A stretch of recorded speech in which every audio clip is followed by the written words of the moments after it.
Peas. They are a vegetable that I absolutely adore. I love peas, yes I do. I love peas, how about you? I'm pretty excited for this episode because we're gonna be going through a lot of these babies this week. Woo! This many peas going in bring me joy because I love peas. I just like, I don't know, I just like really love peas. They're often relegated as a side dish, just boiled with salt and pepper, but there is so much more to them. Around the world, people have used peas in surprising and exciting ways. So today, we are looking at 5 green pea forward dishes from 5 different countries.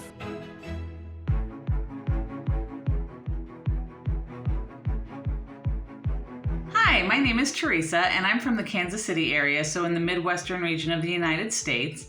And the dish that I would like to share with you today is called cream peas over potatoes or peas and gravy. This is a very simple dish to make, very simple ingredients, and kind of a simple process to make it. So because of that though, especially because of the simple ingredients list, I do think that the peas really get to shine. So you have white fluffy potatoes, a creamy white gravy, both with not a lot of seasoning, and then you get these little pops of green color from the peas, as well as pops of a bright, kind of vibrant green, fresh flavor, and even the sweetness of the peas. And so the peas really do get to shine. My roux is looking a little watery, but I guess the more I cook it, the less watery it's getting. Actually, yeah, it's getting less watery. Okay, I'm just impatient. Patience is a virtue, and I don't have it.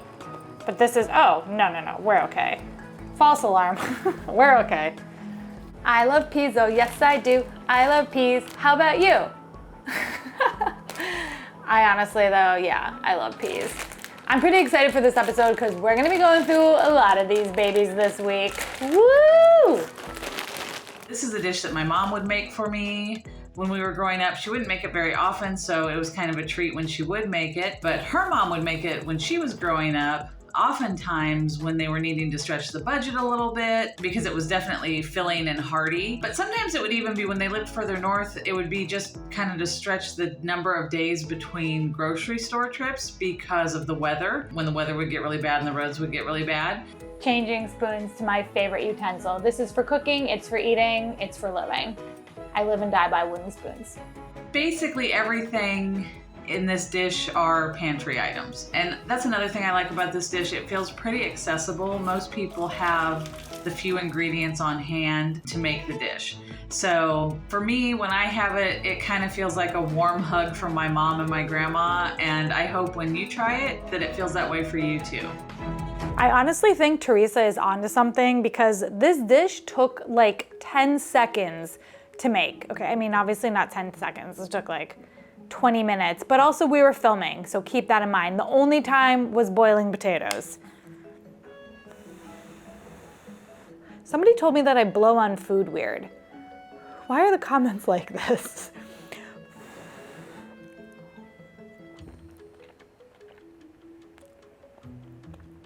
That is 10 out of 10. It kind of has that essence of a chicken pot pie, but without like the chicken and the carrots. I think it's mostly the roux and the peas, but with the potatoes, it is hearty and feels really filling. This feels like a holiday dish. It also feels like a pleasure dish. Not pleasure, comfort. It feels like a comfort food. I love the sweetness of the peas with the savory and creaminess of the roux. It is sending me into another realm of yummy yummies. I'm gonna get one more potato in here because together it's a little match made in heaven. Making that roux was so simple. I thought I was doing it wrong, but it was really just about being patient, and I'm really not that much of a patient person. Slowly, slowly, do everything slowly, Beryl. Which is why I find baking really difficult, but making the roux was really easy. Oh my God. Even though the only seasoning in this is salt and pepper, I think it's super flavorful. I'm loving this dish. I think it is super approachable. The ingredients can be found all over the world. It is something that I would highly recommend you all try. When you're a kid, getting socks as a gift was possibly one of the worst gifts ever, but as an adult, I can attest it's one of the best gifts ever, especially if they are Bombas, the sponsor of today's episode. Beryl, you shouldn't have. Yes, I should have. You deserve it. Wow, thank you. They say that giving is just as good as receiving, but for me, sometimes I buy myself little gifts. And this season, I've bought myself some Bombas. They are socks that feel comfortable and do good in the world. Bombas makes socks, underwear, and t-shirts, some of the most requested items in homeless shelters, and for every item purchased, they donate one. To date, over 140 million essential clothing items have been donated. And this season, with their new holiday drop, they have some of the coziest items you could ever imagine, including these sock slippers. The inside is super plush and the outside has little rubber grippies so you won't slip and slide on your floors. If you're interested in buying or gifting Bombas this year, new customers get 20% off if you go to bombas.com/Beryl and use code BERYL20 at checkout.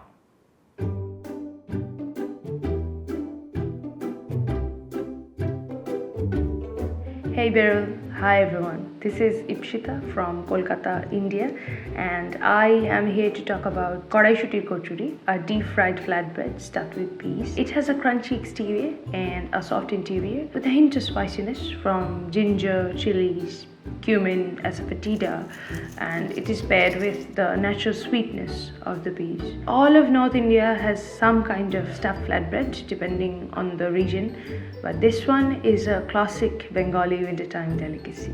I have made this dough many times before. The part of this recipe that's going to be difficult is stuffing, but you stuff them with peas, which is super cool. I've never heard of that. I always just think of like paneer or potatoes about stuffing breads in India. So this one's going to be new. But I've talked myself up that I know how to make this bread, so I better know how to make this bread.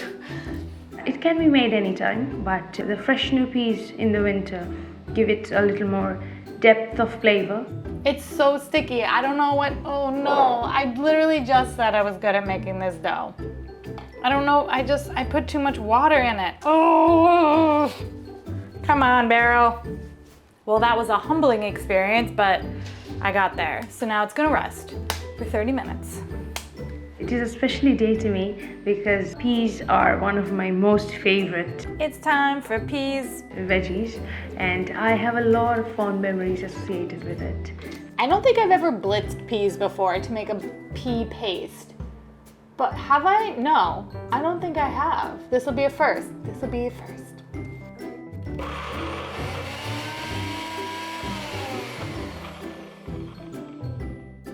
Water.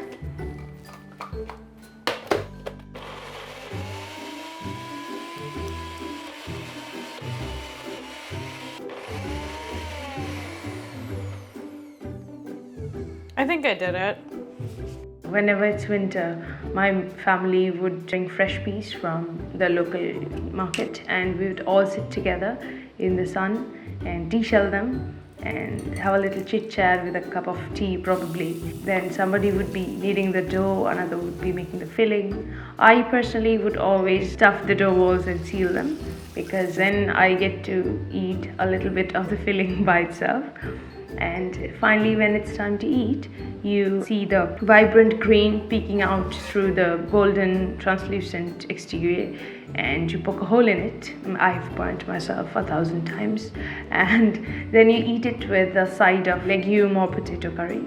So this should puff up now when it hits the hot oil. I have made a puri before which has puffed up, but never like a stuffed bread like this, so I feel a little out of my element, but also like kind of in my element. I don't know. I hope it puffs up.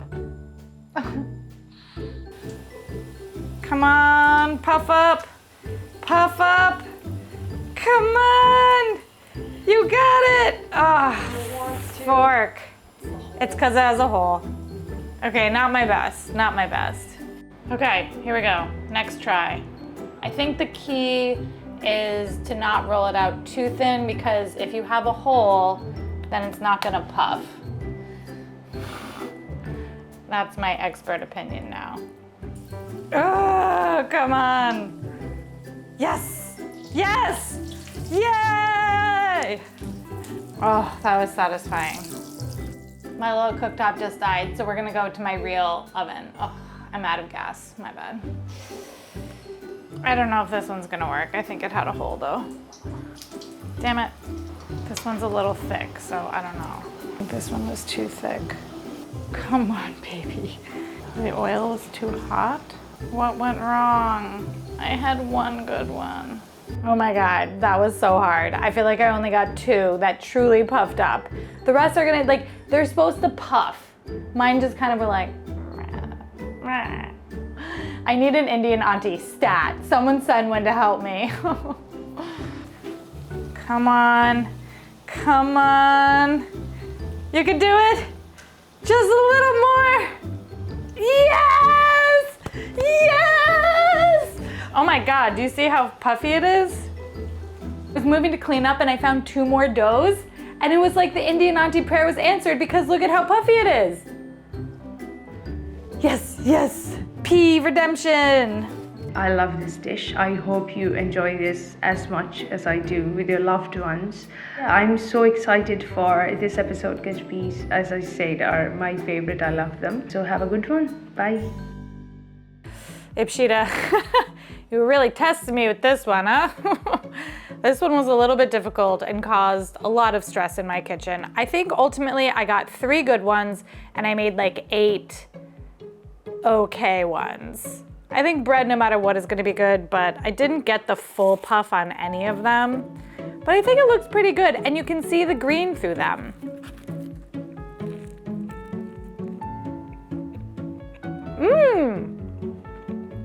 That is delicious. Not something that I think I will ever make again, but I will ask my mother-in-law to make these for me. The sweetness of the peas is really coming through, and then mixed with all of the spices and the paste that I put in there, it adds that Indian flair that makes Indian food so beautiful because it's got layers to it. I'm gonna have some with my dal. This is leftover dal because I made dal a couple nights ago. My dal is good, but I feel like I'm losing the flavor of the pea, so I'd rather just eat it on its own. The dough, even though I messed it up a little bit and had to add more flour, turned out really good. It's flaky and it's really soft.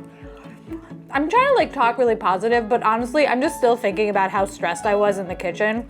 It was stressful. Fork. Oh, shit.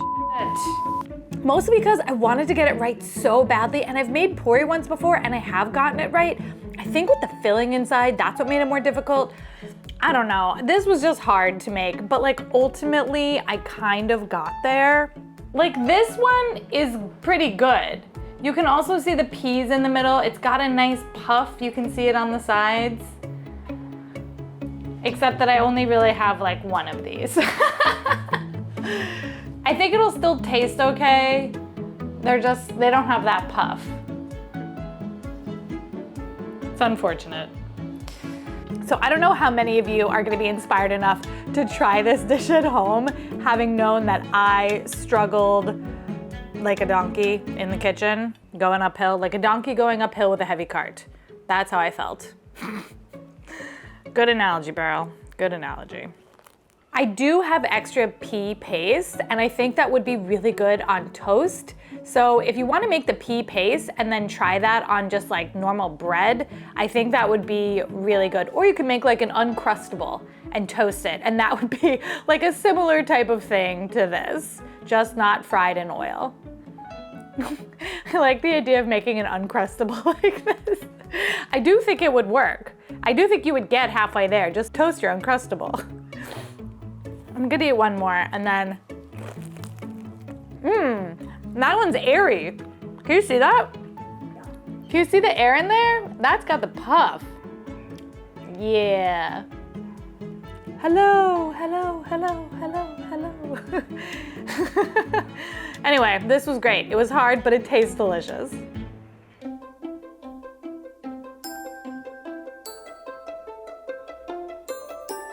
Hi everyone, I'm Concetta, and although I live in Prague, Czech Republic, we cook almost exclusively Italian dishes in my household, as my dad is from Naples in Italy. And the dish I want to present to you today is pasta e piselli, which literally translates to pasta and peas. It's a very simple dish, originally made with only pasta and peas, but nowadays it's pretty common to add a few slices of pancetta.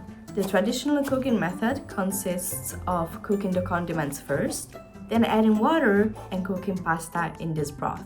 This way, the pasta doesn't lose its starches and it actually contributes to the overall creaminess of the dish. And it's actually a few of the dishes where we use broken spaghetti. So I don't actually have a pancetta, but I'm using bacon, which I think is very similar. It's gonna give you that salty, crispy flavor. If you're vegetarian, I think you could definitely omit this or use some sort of veggie alternative to give you a snappy little crunch in the soft pasta. I have many fond memories of me and my aunt actually sitting at the table breaking spaghetti, and she was so fast.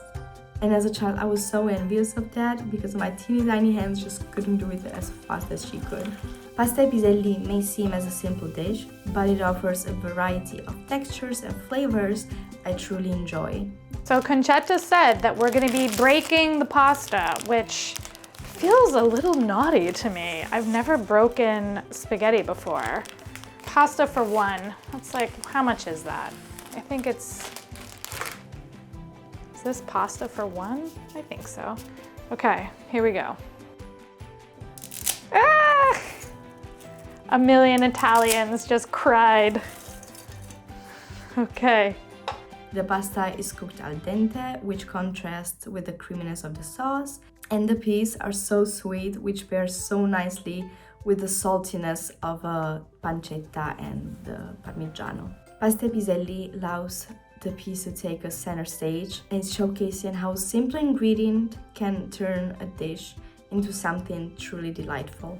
Can't have too much cheese. That's what Concetta says. I honestly believe not a lot of people think of peas as the main star of the dish, but more as a side dish, which is truly a pity because peas has such a vibrant sweet flavor that truly deserves to be celebrated.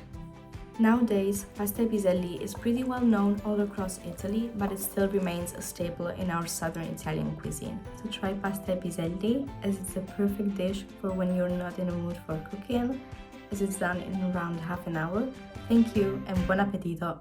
This is a big old bowl of pasta full of peas.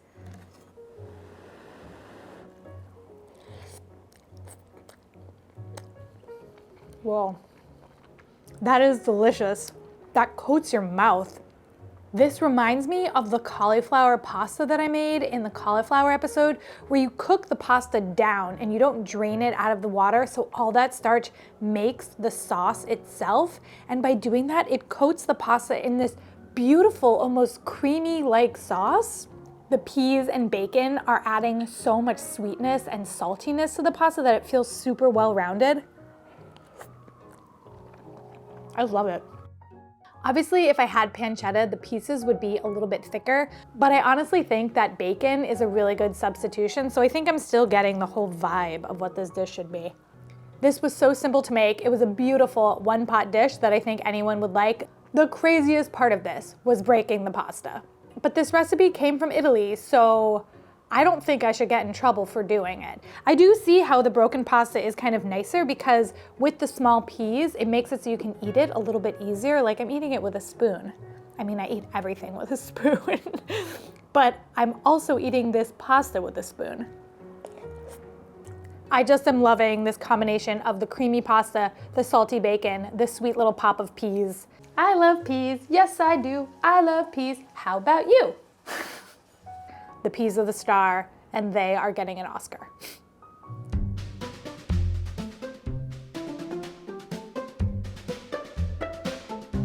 Hi Beryl, my name is Sarah and I live in Canada, but I was born and raised in Casablanca, Morocco. The dish I want to share with everyone today is one of my favorite comfort foods from my culture, Tajine Jelbana al-Koch, which translates to green peas and artichoke tajine.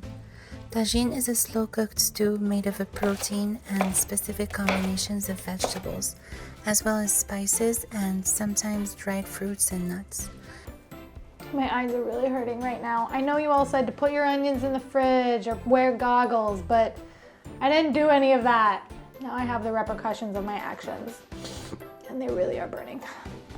How do you all feel about using the stems of herbs? When it comes to parsley and cilantro, I think that they're so delicate that I like including them, but I know a lot of people will spend time removing them. But like personally, I'm pro stem.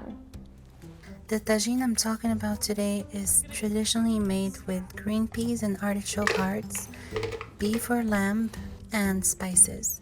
But I'm bringing you a vegan version of it so that everyone can try how flavorful and comforting Moroccan food is. I'm having to think on the fly because it turned out I did not have ginger powder, but I have garlic ginger paste, and this recipe needs garlic and ginger, so I'm gonna put some of this in the blender, just not as much, but I think it's gonna do the job. I can smell the ginger.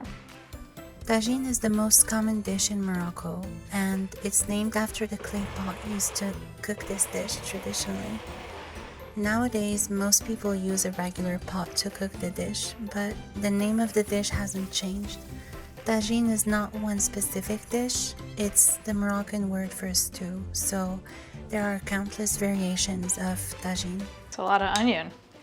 This dish reminds me of my family back home in Morocco. My grandmother used to make this tajine for me whenever I went to visit her after school because she knew it was my favorite, and I could smell it even before she opened the door. There we go. That's the end of that. And with that, the tomato paste season comes to an end. Is that football joke relevant? So that smell always takes me right back to Morocco whenever I cook this dish in my apartment here in cold Canada. This many peas going in bring me joy because I love peas.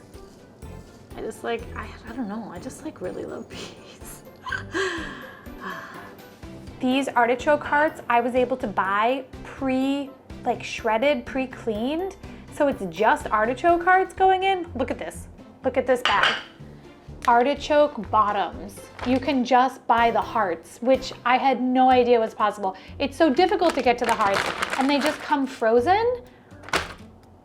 Game changer, and something that I will definitely be purchasing again because I love artichokes, even though they're a lot of work to eat. The peas are definitely the star of the show in this tajine because their sweetness goes so well with the creamy artichoke hearts, and the spice blend that I use enhances the flavor profile even more. In my opinion, peas are underrated, especially in the West, because most people have them just boiled with salt and pepper, which is guaranteed to make any vegetable taste boring, to be fair. But with the help of spices and herbs, peas are not only delicious but also a great source of nutrients. I think everyone should try this dish because it tastes incredible even though it's an easy and inexpensive one-pot recipe. I hope you enjoy it as much as we do in Morocco. I made my tagine in a tagine, kind of. I plated my tagine in a tagine.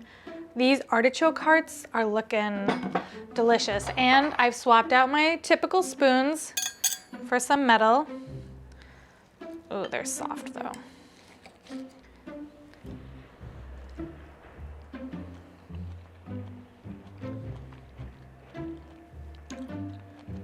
Wow. It's all the best parts of the artichoke with none of the work. This dish is a pea-forward dish. The sauce that I cooked down is so laden with peas that you get that little bite, crunch, bubble bite of a pea in every single bite. And all of those spices, even though there was like a million of them, every single one of them has created so much depth of flavor. Like, can you see this? So many peas on this bite.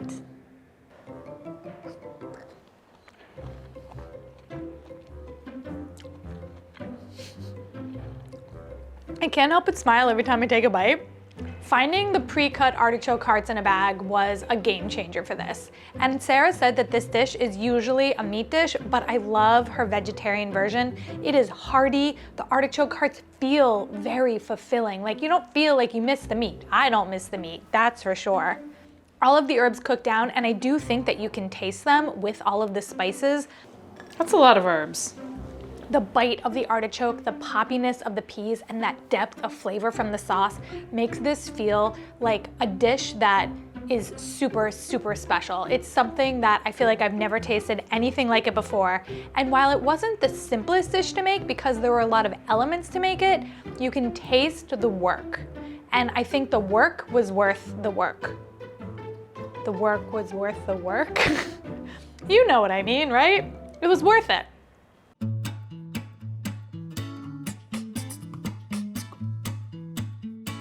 Hello Beryl, my name is Nádia and I'm from the historic village of Sintra in Portugal. I would like to introduce you to the dish ervilhas com ovos escalfados, or in English, peas with poached eggs. Ervilhas com ovos escalfados is a stew-like dish with a base of peas with tomato sauce and poached eggs on top. That's a trick I have when it's hard to peel it. You just like roll the onion like that and the skin gets a little bit looser. Little cooking hack. It's often served with chorizo and a crusty bread. This dish is very delicious, although it's very easy to make. It's a complex medley of flavors with the sweet peas, the earthy tomatoes, and the smoky chorizo and the creamy eggs. Ervilhas com ovos escalfados is a traditional Portuguese dish that you can find all over the country. It was born from the necessity to eat what was available and in season and to not waste anything. Although it's not often you can find it in restaurants, most people know how to do it and do it often in their own homes. As a child, my mother would do it a lot because it's something you can do very fast. My favorite thing was eating it with my grandmother's homemade bread. Adding a bay leaf, the right kind of bay leaf, not an Indian bay leaf. So we'll see if I notice it. In most dishes, peas are almost like an afterthought. It's something you put in a dish. In this one, the peas are the base, are the foundation that brings all the dish together. I guess peas is one of those ingredients that people or love it or hate it. But for me, peas can be elevated to something really special if made with care. And to be honest, I've never met anyone that doesn't like ervilhas com ovos escalfados. If peas is one of those things that you're not sure about, just try this dish. I guarantee you're gonna like it. I was able to make it into a little bowl, my mini pea shakshuka for one. Ooh, yes. Runny yolk.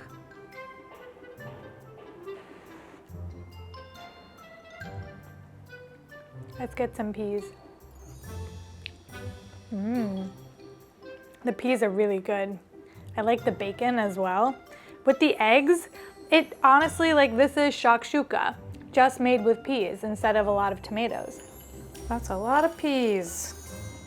Looking pretty. The peas are adding a level of sweetness that you don't get with a more traditional shakshuka.